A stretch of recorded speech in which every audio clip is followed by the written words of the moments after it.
Badan Narkotika Nasional menduga bahwa hasil tes urin calon Bupati Ogan Ilir Awe Noviadi dimanipulasi, dibantah pihak tim dokter Rumah Sakit Muhammad Hussein yang mengecek kesehatan setiap calon peserta kepala daerah di Sumsel.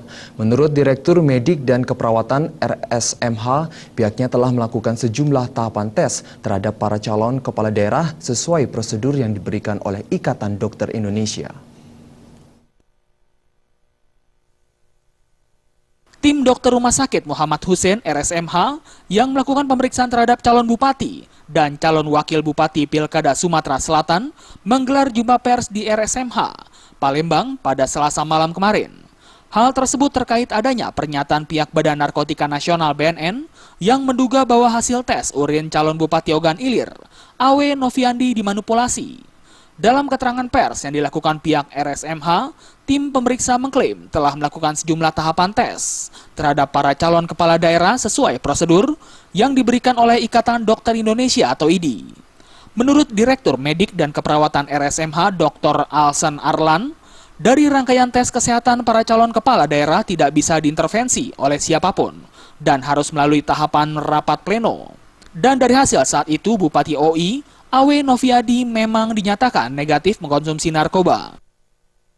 Di wilayah dan nanti yang memutuskan KPU. Kita hanya melakukan pemeriksaan apa yang dimintakan oleh KPU melalui di wilayah, dan standar kita adalah standar yang sama dengan pedoman yang diberikan oleh PBID dengan pemeriksaan.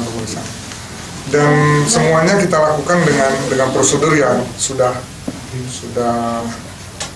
baku, dan prosedur itu dipertanggungjawabkan oleh seluruh tim. Artinya kesimpulan hasil pun dibahas dalam tim. Kita punya dokumentasinya dan hasilnya pun sampai saat ini masih terdokumentasi.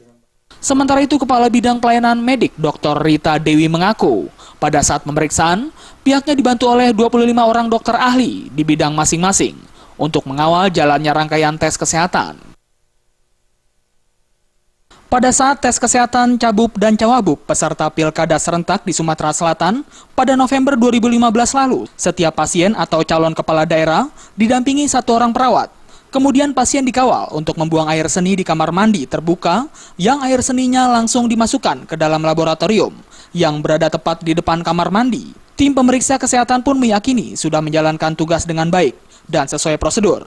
Jika memang nantinya akan diperiksa oleh BNN terkait hasil tersebut, mereka siap menghadapinya dengan segala resiko apapun.